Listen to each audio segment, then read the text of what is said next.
back to the Birds Party channel. Today I'm so excited because I'm going to share a DIY video with you, and it's been a while since I've done one of these videos, so I'm mega excited to find out what you guys are going to think. It's a Scandinavian inspired Christmas or holiday decor that is perfect for decorating mantles, desserts tables or your party tables this time of year. I hope you like the ideas and feel inspired to get creative and to DIY some beautiful pieces for your holiday decor. And if you do, don't forget to share on social media or on Instagram and tag us so we can see your creativity and share your beautiful projects with all our community on social media. Thanks for watching and let's get started.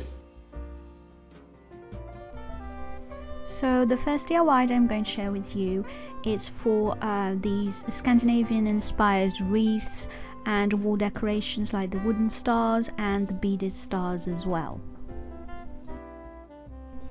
And the first thing I did was to decorate my wreaths, and here I'm using a cookie cutter as a template for the little stars, but you can use a template that you can probably download from the internet, or I'll put a link down in the description box with a link to the blog where you can download a template that you can use as well. Obviously the size of your stars will depend on the size of your wreath, but I used the same size for both the smaller and the bigger wreath. And I also used what I had at home, which is foam card in black, white and grey to match my Scandinavian decor, but feel free to use cardstock, it works just as well. So you simply trace the template onto your card and then just cut it out in the different colours. And then I use some wooden stars to create a 3D effect, and I just hot glue that to the foam stars. And here what I'm doing, I'm arranging everything on the wreath before I glue my stars down, just to make sure that I like the positioning and the arrangement of the stars. And then just simply add a blob of hot glue to the back, and carefully, without burning yourself, just press gently until it's adhered to the wreath. Next up are the beaded Scandinavian stars, and here what I did, I just used a large cookie cutter to measure how much wire I was going to need. For a small star with small beads, obviously use a diameter of wire that is appropriate for the size of bead that you're using. And to secure the wire in place, I just use a little bit of washi tape just to keep the beads in place. And obviously if you're using a bigger bead, a larger bead, you just use a thicker wire to make sure that it holds its shape and doesn't get deformed. And you can open the wire the shape of the star to make it easier to thread the beads through, and just use the cookie cutter again at the end to reshape your star. So here at the end I'm just twisting the wire to make sure that everything is secure in place, and I'm just going to use a pair of pliers to chop off the excess and just bend a little bit of wire back into the last bead to make sure that it's secure and it won't hurt anybody.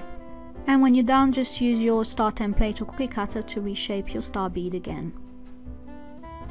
Next comes the fun part of painting all the paper mache and wood stars that I used to decorate the wall and also decorate my table. This little star I painted black using some acrylic paint and a foam brush. I prefer the foam brush rather than a normal bristle brush because it doesn't leave any streaks, and it glides on really well onto the paper mache, to the wood. And I only needed one coat, but if you need a couple of more coats, don't hesitate to do that. Just let it dry between coats until you reach the desired paint finish that you want. Now for this little black star I just painted that sat behind my Marquee sign, I found this wooden rod and this little wooden base that I thought would be really cool to glue the star to. You can buy wooden rods from any DIY store, and you can just pretty much hot glue it to any piece of wood that you might have lying around, you know. It doesn't have to be specifically round or this exact shape, so use what you have to hand.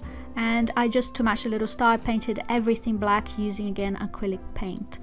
I love using gloves when I'm doing DIY tutorials so I don't get my hands all messy and all dirty, and I can change up from different paints without getting my nails ruined. So then I'm just using the same paint and same technique to cover up my huge wooden star, which was like the center star that I used for my wall decoration. Again, I will leave the link in the description box below with similar items that I found online. Obviously you might not find the exact same things or the exact same size, but I hope it gives you some inspiration and some ideas on what you can do with some items that you find in your craft store. And for my last star, I just mixed a little bit of the black and the white acrylic paints and painted the front and back of my paper mache star this time, because this one's slightly 3D and I didn't want any of the brown paper showing once it was up on the wall.